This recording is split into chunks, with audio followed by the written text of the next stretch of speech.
નમસ્કાર, હું Janak Dave. Full stop news analysis પ્રોગ્રામમાં આપનું સ્વાગત છે. એક ખુરશી અને એના અનેક દાવેદાર. આ ખુરશી છે લોકસભાના સ્પીકરની.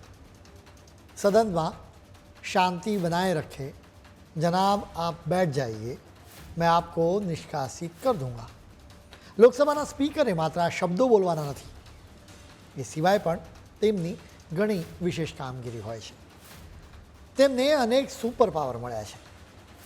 આ ખુરશીએ ભૂતકાળમાં કેવી રીતે કેન્દ્ર સરકારને ઉથલાવી હતી એનો અમે એક કિસ્સો કહીશું. બલકે આ કિસ્સા પરથી શીખ મેળવીને બીજેપી સ્પીકરના પદ માટેની ટીડીપી અને જેડીયુની માંગણી માનશે કે નહીં એ મોટો સવાલ છે. અમે તમને આ ખુરશીના ખેલ અને ખેલાડીઓ વિશે વિગતે જણાવીશું.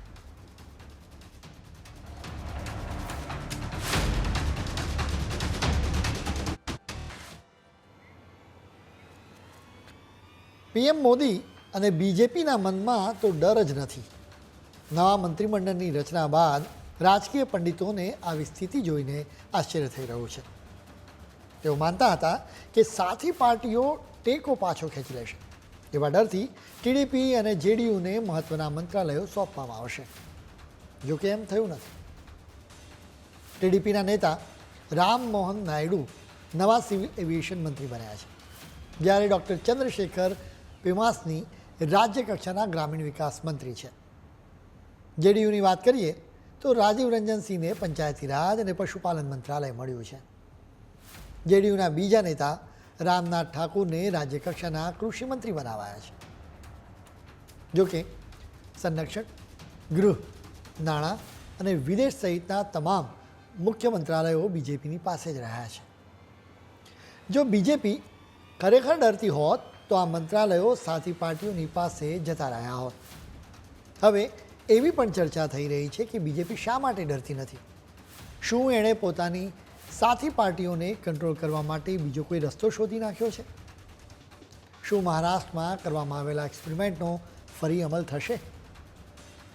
મહારાષ્ટ્રમાં જે રીતે શિવસેના અને એનસીપીના ભાગલા પડી ગયા હતા, એ જોતા સવાલ એ છે કે હવે ટીડીપી અને જેડીયુ તો ડરતી નથી ને, કે પછી ઇન્ડી ગઠબંધનમાંથી કોઈ પાર્ટીના ભાગલા પડી જશે? ખેર, આ સવાલોના જવાબો મેળવવા માટે આપણે રાહ જોઈ રહી. નક્કર હકીકત એ છે કે બીજી પાર્ટીઓના સંસદ સભ્યોને પોતાની તરફ ખેંચવા હોય તો સ્પીકરનો સપોર્ટ ખૂબ જ જરૂરી હોય છે. પક્ષપલટા કાયદાને ધ્યાનમાં રાખતા પક્ષપલટાની સ્થિતિમાં સ્પીકર શું કરી શકે એ અમે તમને વિસ્તારથી જણાવીશું. કોઈ પાર્ટીના ભાગલા પડે અને એમાંથી એક ભાગ બીજી પાર્ટીની સાથે જોડાઈ જાય તો ગઠબંધન માટે એ પાર્ટીના 2/3 સંસદ સભ્યોનો સપોર્ટ જોઈએ. એવી સ્થિતિમાં એને મર્જર કહી શકાય. એ મર્જરની સ્પીકર મંજૂરી આપે છે. એટલા માટે જ સ્પીકરના પદ માટે કોની પસંદગી થશે એના પર બધાની નજર છે. બીજેપીએ સાથી પાર્ટીઓને મહત્ત્વના મંત્રાલયો સોંપ્યા નથી. એટલા માટે એવી દલીલ કરવામાં આવી રહી છે કે બીજેપી કોઈ સાથી પાર્ટીને સ્પીકરનું પદ આપી શકે છે. ટીડીપી અને જેડીયુ બંનેએ સ્પીકર પદ માટે દાવો કર્યો છે. બલકે ઇન્ડી ગઠબંધનની પાર્ટીઓ તો આ તમાશો જોઈ રહી છે. ઇન્ડી ગઠબંધનની પાર્ટીઓ માની રહી છે કે મુખ્ય મંત્રાલયો ન મળ્યા બાદ હવે સ્પીકર પદ પણ નહીં મળે તો આખરે ટીડીપી અને જેડીયુ એનડીએ સરકારમાંથી અલગ થઈ શકે છે. ઇન્ડી ગઠબંધનના નેતાઓ આ બંને પાર્ટીઓને સ્પીકર પદ માટે માંગણી કરવા ઉશ્કેરી પણ રહ્યા છે. ઇન્ડી ગઠબંધનના નેતાઓ આ બંને પાર્ટીઓને કહી રહ્યા છે કે કંઈ પણ કરીને સ્પીકરનું પદ તમે મેળવી લો. હકીકતમાં ઇન્ડી ગઠબંધનના નેતાઓ એ જોઈને હેરાન છે કે એનડીએની ગઠબંધન સરકાર કેવી રીતે મજબૂત નહીં પરંતુ મજબૂત સ્થિતિમાં છે. એટલા માટે ઇન્ડી ગઠબંધનના નેતાઓને ડર છે કે સ્પીકરનું પદ બીજેપી પોતાની પાસે જ રાખશે. એટલા માટે જ ઇન્ડી ગઠબંધનના નેતાઓ ટીડીપી અને જેડીયુને ઉશ્કેરતા કહે છે કે તમે સ્પીકરનું પદ માગો, અમે તમારી સાથે જ છીએ. એટલે કે સ્પીકર પદ માટેના તમારા ઉમેદવારના સપોર્ટમાં અમે વોટ આપીશું. આમ આદમી પાર્ટીના નેતા સંજય સિંહે टीडीपी અને जेडीयू ने ઉશ્કેરતા શું કહ્યું એ તમે જરા સાંભળો। एनडीए घटक दलों को जो मंत्रालय मिला है वो मंत्रालय अगर आप देखेंगे तो उस मंत्रालय की सूची में एनडीए के घटक दलों को ना तो गृह मिला, ना रक्षा मिला, ना वित्त मिला, ना विदेश मिला, ना वाणिज्य मिला, ना रेल मिला, ना सड़क मिला, ना कृषि मिला, ना शिक्षा मिला, ना स्वास्थ्य मिला, ना दूरसंचार मिला, खाली हाथ में झुंझुना मंत्रालय मिला, झुंझुना मंत्रालय। સંજયસિંહે કહ્યું કે બીજેપીએ એની સાથે પાર્ટીઓને મામૂલી મંત્રાલયો સોંપ્યા છે. તેમણે એક રીતે ટીડીપી અને જેડીયુને મેસેજ પણ આપ્યો છે કે જો તમે ઈચ્છતા હોય કે તમારી પાર્ટી ન તૂટે તો તમે સ્પીકરનું પદ મેળવો. હવે સવાલ એ છે કે વિપક્ષમાં રહેવા છતાં આમ આદમી પાર્ટીને શા માટે સત્તામાં રહેલા લોકોની ચિંતા છે? શા માટે તેઓ ઈચ્છે છે કે સ્પીકરનું પદ બીજેપીના કોઈ નેતાને ન મળે? એટલે જ અત્યારે આ પદની ખૂબ ચર્ચા થઈ રહી છે. આખરે પદને મેળવવાથી કઈ શક્તિઓ મળે છે કે જેને લીધે અત્યારે રાજકારણમાં એની ચર્ચા થઈ રહી છે. સ્પીકરની પાસે અનેક અધિકારો છે. અમે તમને પહેલાં જ કહ્યું એમ પક્ષ પલટાની સ્થિતિમાં 2/3 સંસદ સભ્યો તૂટીને બીજી કોઈ પાર્ટીની સાથે જોડાણ કરે તો એવી સ્થિતિમાં સ્પીકરની મંજૂરી જરૂરી છે. પક્ષ પલટાના કારણે સરકાર રચાય છે અને સરકાર તૂટે છે. જેમ મહારાષ્ટ્રમાં ઉદ્ધવ ઠાકરેના નજીકના સાથી એકનાથ શિંદે 2/3 ધારાસભ્યોની સાથે બીજેપીની સાથે મળી ગયા અને પોતે સીએમ બની ગયા. બીજી તરફ ઉદ્ધવ ઠાકરે વિપક્ષમાં બેસી ગયા.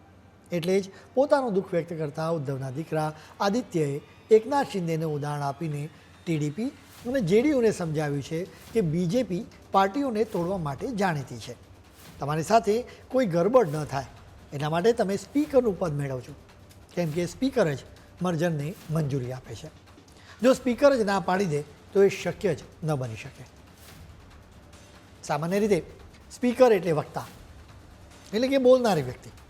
જો કે લોકસભામાં સ્પીકર ઓછું બોલે છે, પરંતુ તેઓ નક્કી કરે છે કે લોકસભામાં કોણ કેટલો સમય બોલશે. સંસદની કામગીરીમાં સ્પીકર જ ફાઇનલ ઓથોરિટી છે. સંસદ સભ્યોએ સવાલો પૂછવા કે ચર્ચા કરવા માટે તેમની પરમિશન મેળવવી પડે. સંસદમાં કોઈ સંસદ સભ્યની કોઈ કોમેન્ટ સ્પીકરને બિનસંસદીય લાગે તો એને રેકોર્ડ પરથી સ્પીકર હટાવી શકે છે. સ્પીકરના નિર્ણયને પડકારી ન શકાય. સંસદ ચલાવવાની પ્રક્રિયા માટેના નિયમોમાં લખવામાં આવ્યું છે કે દરેક બાબતોમાં સ્પીકરનો નિર્ણય અંતિમ હોય છે. સ્પીકરની પાસે આ સિવાય પણ બીજા અનેક અધિકારો છે. અમે તમને એના વિશે પણ જણાવીશું, પરંતુ અત્યારે સમય છે એક બ્રેકનો.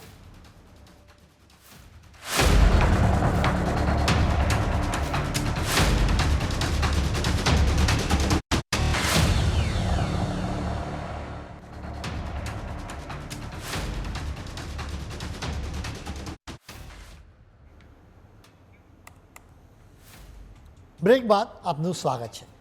સ્પીકર પદ શા માટે ખૂબ જ ખાસ છે એની અમે વાત કરી રહ્યા છીએ. વળી ગઠબંધન સરકારમાં તો સ્પીકરના પદનું મહત્ત્વ ખૂબ જ વધી જાય છે. ગઠબંધન સરકારમાં અસ્થિરતા વધારતી રહેતી હોય છે, જેના કારણે વિપક્ષો દ્વારા અવિશ્વાસનો પ્રસ્તાવ લાવવામાં આવતો રહેતો હોય છે. હવે આ પ્રસ્તાવ માટે પણ સ્પીકરની મંજૂરી જરૂરી છે. સુમિત્રા મહાજન 2014થી 2019 દરમિયાન લોકસભાના સ્પીકર હતા. ત્યારે તેમણે એનડીએ સરકારની વિરુદ્ધના અવિશ્વાસના પ્રસ્તાવને રજૂ થવા દીધો નહોતો. એના માટે મંજૂરી જ નહોતી અપાતી. તેઓ સંસદને સ્થગિત કરતા રહેતા હતા. જો કે બીજેપીની પાસે સંપૂર્ણ બહુમતી હોવાથી આમ પણ એ અવિશ્વાસ પ્રસ્તાવનો અર્થ જ નહોતો. સ્કૂલમાં જેમ કોઈ વિદ્યાર્થી તોફાન કરે તો તેને ક્લાસરૂમની બહાર ઊભા કરવામાં આવે છે. એ જ રીતે લોકસભામાં સ્પીકર હંગામો કરનાર સંસદ સભ્યોને સસ્પેન્ડ કરી શકે છે. ગયા વર્ષે તો લોકસભા અને રાજ્યસભા બંનેમાંથી મોટી સંખ્યામાં વિપક્ષના સભ્યોની બાદબાકી કરવામાં આવી હતી. લોકસભામાં સસ્પેન્ડ કરવામાં આવેલા સંસદ સભ્યોની સંખ્યા લગભગ 100 પર પહોંચી હતી. સંસદના બંને ગૃહોમાંથી સસ્પેન્ડ કરવામાં આવેલા સંસદ સભ્યોની સંખ્યા લગભગ 145 સુધી પહોંચી હતી. હવે વિરોધ પક્ષોના સભ્યોને સસ્પેન્ડ કરવામાં આવે તો એ સમયે સરકાર સહેલાઈથી મહત્ત્વના બિલ્સ પસાર કરી શકે છે. એના માટે જ અનેક કારણોસર સ્પીકરનું પદ ખૂબ જ જરૂરી છે. સ્પીકરના વધુ એક સુપર પાવરની અમે વાત કરીશું. સંસદમાં કોઈ બિલ લાવવામાં આવે તો એ સામાન્ય બિલ છે કે મની બિલ છે એનો નિર્ણય સ્પીકર જ કરે છે. જો મની બિલ હોય તો એને પસાર કરવા માટે રાજ્યસભા કરતાં લોકસભાની પાસે વધારે પાવર્સ હોય છે. મની બિલના કેસમાં રાજ્યસભામાંથી બિલ પસાર કરવાનું મહત્ત્વ રહેતું નથી. સ્પીકર જ નક્કી કરે કે કોઈ બિલ મની બિલ ગણવું જોઈએ કે નહીં. આ પહેલાંની બીજેપી સરકારે અનેક બિલ્સને મની બિલ ગણાવીને એમને પસાર કરાવી દીધા હતા. એટલે જો રાજ્યસભામાં બહુમતી ન હોય તો સરકાર આ રીતે મની બિલ ગણાવીને મહત્ત્વના બિલ પસાર કરાવી શકે છે, જેના માટે સ્પીકર જ નિર્ણય કરે છે. એટલે કે તમે સમજો કે મહત્ત્વના બિલ પસાર કરવા હોય, સરકારને અવિશ્વાસના પ્રસ્તાવથી બચાવી હોય કે પછી પાર્ટીઓના ભાગલાઓની વાત હોય, સ્પીકરનો નિર્ણય ખૂબ જ મહત્ત્વનો હોય છે. સ્પીકર માટે કેવી રીતે પસંદગી થાય છે એની અમે વાત કરીશું. ભારતના બંધારણની કલમ 93 હેઠળ સ્પીકર અને ડેપ્યુટી સ્પીકરના પદ માટે જોગવાઈઓ છે. થોડા સમય પહેલાં પીએમ મોદી અને તેમના મંત્રીઓને રાષ્ટ્રપતિએ શપથ અપાવ્યા હતા.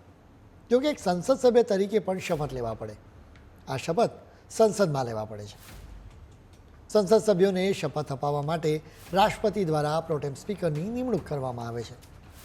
પ્રોટેમ સ્પીકર સામાન્ય રીતે 2 દિવસ માટે બનાવવામાં આવે છે. સંસદીય કામગીરીનો સૌથી વધુ અનુભવ ધરાવતા સંસદ સભ્યને પ્રોટેમ સ્પીકર બનાવવામાં આવે છે, જે બીજા સંસદ સભ્યોને શપથ અપાવે છે. આ શપથ ગ્રહણ બાદ સ્પીકર માટે ચૂંટણી થાય. સ્વાભાવિક રીતે જે પાર્ટી કે ગઠબંધનની બહુમતી હોય એનો જ ઉમેદવાર આ ચૂંટણી જીતે છે. એટલે જ શાસક ગઠબંધન તરફથી જ સ્પીકરને બેસાડવામાં આવે છે. છેલ્લા 10 વર્ષમાં બીજેપીની પાસે બહુમતી હોવાથી આ પદ બીજેપીએ પોતાની પાસે જ રાખ્યું હતું. બીજેપીએ અત્યારે સાથી પાર્ટીઓ પર આધાર રાખવો પડે છે. સાથી પાર્ટીઓને એવી આશંકા છે કે બીજેપી તેમને તોડી નાખશે. એટલા માટે ટીડીપી અને જેડીયુ કદાચ સ્પીકર પદ માટે માંગણી કરી રહ્યા છે. આવી તણાવવાળી સ્થિતિ જોઈને ઇન્ડી ગઠબંધન મિર્ચ મસાલા નાખી રહ્યા છે. એટલે જ આ વખતે સ્પીકર પદની ચર્ચા ખૂબ જ થઈ રહી છે. સ્પીકરની સાથે ડેપ્યુટી સ્પીકરનું પદ પણ મહત્ત્વનું છે. જો કે છેલ્લા 5 વર્ષમાં ડેપ્યુટી સ્પીકરનું પદ ખાલી જ રહ્યું હતું. સામાન્ય રીતે વિરોધ પક્ષમાંથી ડેપ્યુટી સ્પીકરને બેસાડવામાં આવે છે. આવી પરંપરા હતી. આ વખતે આ પરંપરાનું પાલન કરવામાં આવશે કે નહીં એ જોવું રહ્યું. હવે ખૂબ જ જરૂરી સ્પીકર પદ પર ટીડીપીની નજર છે, જેના માટે સ્વાભાવિક રીતે બીજેપી તૈયાર થાય એવી શક્યતા નથી. એનું કારણ ભૂતકાળની એક ઘટના છે. વાત વાજપેયીના સમયગાળાની છે. 1998ની લોકસભાની ચૂંટણીમાં કોઈ પણ પાર્ટીને સ્પષ્ટ બહુમતી મળી નહોતી. જોકે 182 બેઠકો જીતનારી બીજેપી સૌથી મોટી પાર્ટી હતી. વાજપેયીની લીડરશિપમાં ગઠબંધન સરકાર રચાઈ. સરકારની રચનાને માત્ર 13 મહિના થયા હતા. એ સમયે એનડીએમાં એઆઈએડીએમકે સામેલ હતું. આ પાર્ટીના લીડર જયલલિતા ઈચ્છતા હતા કે સરકાર તેમની વિરુદ્ધના તમામ કેસીસ પાછા ખેંચી લે. રાજધર્મ પર અટલ રહેનારા વાજપેયીએ જયલલિતાની માંગણી ફગાવી દીધી. એટલે જયલલિતાએ એનડીએ સરકારને આપેલો સપોર્ટ પાછો ખેંચી લીધો હતો. એ સમયે રાષ્ટ્રપતિ નારાયણને વાજપેયીને વિશ્વાસ મત લાવવા માટે કહ્યું હતું. લોકસભામાં વોટિંગ થયું. ઇલેક્ટ્રોનિક સ્કોરબોર્ડ પર નજર ગઈ તો લોકસભાના તમામ મેમ્બર્સ ચોંકી ગયા. વાજપેયી સરકારની તરફેણમાં 269 મત પડ્યા હતા, જ્યારે વિરોધમાં 270 મત પડ્યા હતા. માત્ર એક જ મતથી સરકારનું પતન થયું હતું. આ આખા પ્રકરણમાં સ્પીકરની ભૂમિકા ખૂબ જ મહત્ત્વની હતી, બલકે તેમના કારણે જ એક મતથી વાજપેયી સરકારનું પતન થયું હતું. આ એક મત ખૂબ કિંમતી હતો અને એ કોણે આપ્યો હતો એની અમે વાત કરીશું. વાસ્તવમાં ગિરિધર ગમાંગે વાજપેયીના વિરોધમાં મત આપ્યો હતો. 1998માં લોકસભાની ચૂંટણીમાં કોંગ્રેસની ટિકિટ પરથી જીતીને તેઓ સંસદ સભ્ય બન્યા હતા. જોકે જાન્યુઆરી 1999માં કોંગ્રેસ ઓડિશાની વિધાનસભાની ચૂંટણી જીતી તો ગમાંગને મુખ્યમંત્રી બનાવાયા હતા. કાયદેસર જોવા જોઈએ તો તેમણે સંસદ સભ્ય તરીકે રાજીનામું આપવાની જરૂર હતી. જોકે તેમણે એમ નહોતું કર્યું. વળી એ સમયના લોકસભાના સ્પીકર બાલયોગીએ વોટ આપવાના મામલે નિર્ણય ગમાંગના વિવેક પર છોડ્યો હતો. બાલયોગી ગમાંગને વોટ આપવાનો અધિકાર ન આપી શક્યા હોત. જોકે ગમાંગે વાજપેયીના વિરોધમાં વોટ આપ્યો. આ રીતે વાજપેયી સરકારનું પતન થયું હતું. હવે આવી સ્થિતિના પુનરાવર્તનની શક્યતા રહેલી છે. એની પાછળનું એક નક્કર કારણ અમે તમને જણાવીશું, પરંતુ અત્યારે સમય છે વધુ એક બ્રેકનો.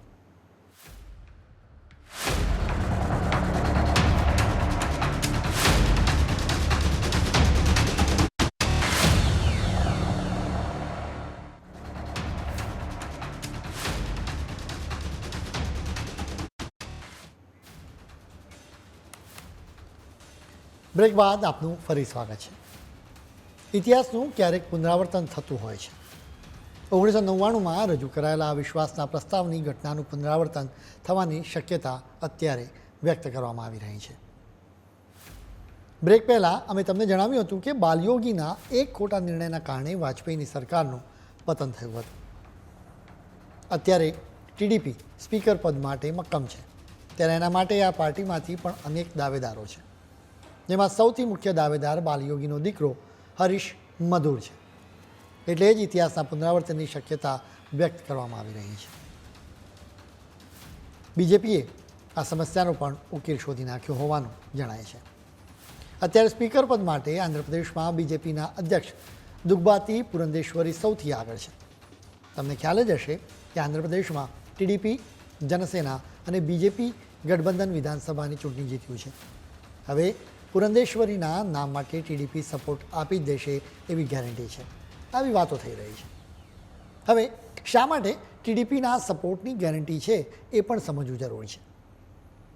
આંધ્રપ્રદેશમાં ટીડીપીએ પોતાની રીતે જ બહુમતી મેળવી લીધી છે, એટલે અહીં ટીડીપી પાર્ટી બીજેપી પર નિર્ભર નથી.